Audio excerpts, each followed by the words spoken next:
다음으로 말씀드리면 에어비앤비는 예전에 제가 이제 저랑 와이프랑 애들이랑 애들 어렸을 때 에어비앤비 광고 한번 의뢰가 들어왔습니다. CF 광고 한번 찍을 생각 있냐?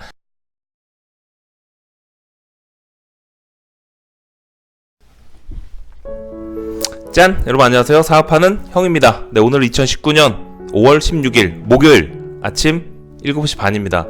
네, 항상 이 시간에 전 여러분을 만나고 있습니다. 출근 잘하셨습니까? 네, 여러분 목요일날 제가 항상 하는 거 있죠? 뭐죠? 아! 목 아파!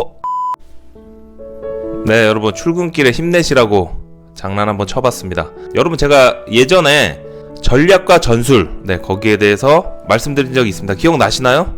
네, 새로 구독하신 분들은 그 내용을 잘 모르실 것 같아서 제가 또 아래에다가 링크 걸어 놓을게요. 그래서 시간 나실 때 꼭 한번 보시기 바랍니다.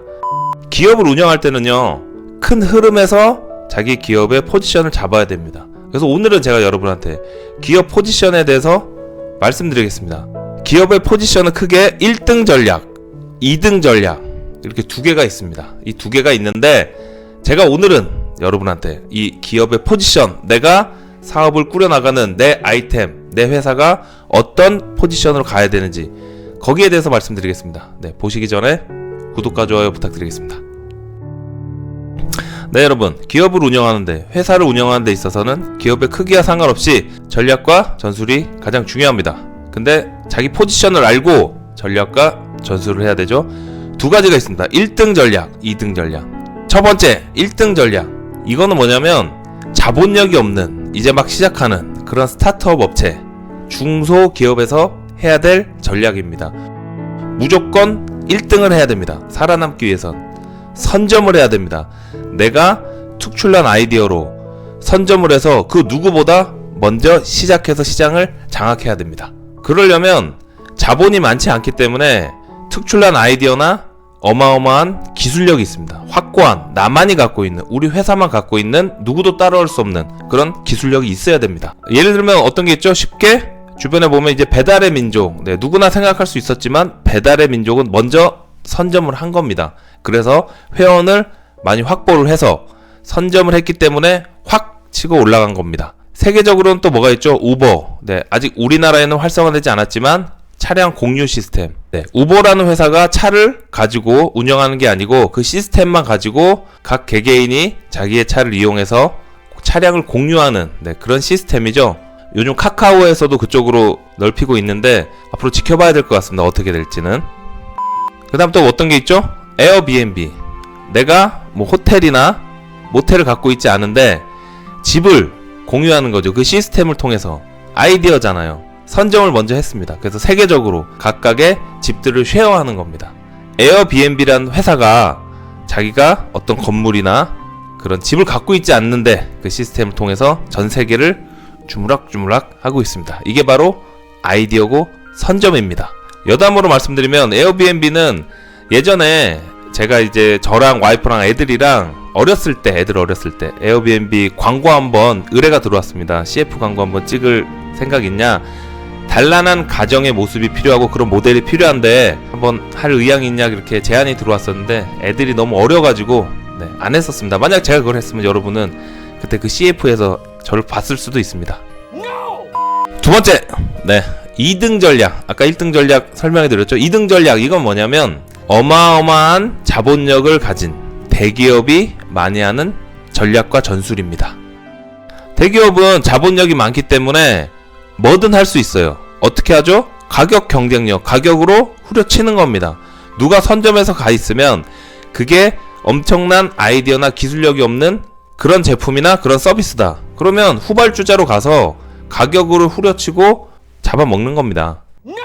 그리고 또 대기업은 뭐가 잘 돼 있죠? 인프라가 잘 돼 있죠. 직원들도 많고 관계사도 되게 많아요. 그래서 그 직원과 관계사, 협력사 다 활용할 수가 있습니다. 어마어마한 조직력을 갖추고 있습니다. 그러면 가격 경쟁과 인프라, 이 두 개를 가지고 2등으로 시작을 해서 1등을 잡아먹는 전략, 이게 바로 2등 전략입니다. 우리가 꼭 대기업뿐만이 아니고 그 영역에서 내가 대기업급의 그런 자본력과 인프라를 갖추고 있다. 그러면 그 영역에서 2등 전략을 쓰면 되는 겁니다. 예를 들면은 내가 무슨 수산시장에서 도매를 해요. 시장에서 난 대기업이야. 돈이 있어. 그 다음에 시장에서 내가 협회 회장이야. 그러면 내가 뒤늦게 그 시장에서 어떤 물건을 팔아도 가능성이 있다는 겁니다. 2등 전략으로 쓸 수 있다는 겁니다. 그러면 우리가 눈에 쉽게 보는 대기업에서 2등 전략에서 성공한 게 뭐가 있을까요? 현대카드. 현대카드가 후발주자로 정태영 사장이 정몽구 회장님 사위입니다. 사위인데 현대카드를 이제 딱 시작했을 때 그때부터 쫙 치고 올라왔죠. 저도 현대카드를 만든 계기가 예전에 앞에서도 소개시켜 드렸었는데 현대자동차를 살 때 현대카드로 구매를 하면은 50만원 할인을 해줬어요. 네, 포인트를 먼저 쓰게 해준 다음에 나중에 차감하는 걸로. 네, 그런 식으로 이제 현대자동차가 있었기 때문에 저 같은 고객을 확보할 수가 있었습니다. 그리고 요즘 뜨고 있는 저가항공. 처음에 저가항공이 딱 들어왔을 때 우리나라에 대한항공과 아시아나가 바로 자회사 저가항공을 만들어서 공격적으로 나갔죠. 물론 출혈 경쟁이 심했지만 끝내는 그 자본을 갖고 있는 대기업이 이길 수밖에 없습니다. 버틸 수가 있거든요. 그리고 요즘에 이제 자동차 보면은 안에 내비게이션이 탑재된 채로 나오잖아요. 우리가 대부분 이제 현대 기아차인데 옛날에는 내비게이션을 따로 구매해가지고 달았죠. 근데 요즘 차는 그냥 그들이 아예 내비게이션을 달아서 나오니까 내비게이션 회사들이 버텨낼 수가 없습니다. 그래서 블랙박스 쪽으로 방향을 많이 틀었습니다. 이런 식으로 자본력과 인프라를 갖춘 그런 대기업들은 2등 전략을 시작합니다. 보통은 막 시작하는 그 사람들은 절실함이 있기 때문에 아이디어도 막 떠오르고 이렇게 해서 1등 전략을 씁니다. 빨리 선점을 하고 내가 먼저 치고 나가자. 대기업에서는 돈이 있기 때문에 굳이 그런 아이디어가 없어도 그런 좋은 아이디어 있는 스타트업 하나만 잡으면 되는 거예요. 내가 2등 전략으로 따라가서. 네, 이렇게 오늘은 제가 나의 포지션이 스타트업이다. 그럼 1등 전략. 나의 포지션이 대기업이다. 그럼 2등 전략. 이렇게 1등 전략과 2등 전략 거기에 대해서 말씀드렸습니다. 이해되시죠? 여러분 지금 20, 30대 여러분, 네, 사업을 준비하시는 내가 어느 포지션에 있는지를 알고 시작하시길 바라겠습니다. 네, 오늘 목요일입니다. 하루만 지나면 또 엘바리 좋아하는 금요일이죠, 내일. 그래서 오늘도 활기차고 파이팅 하시고 좋은 하루 보내시길 바라겠습니다. 고맙습니다.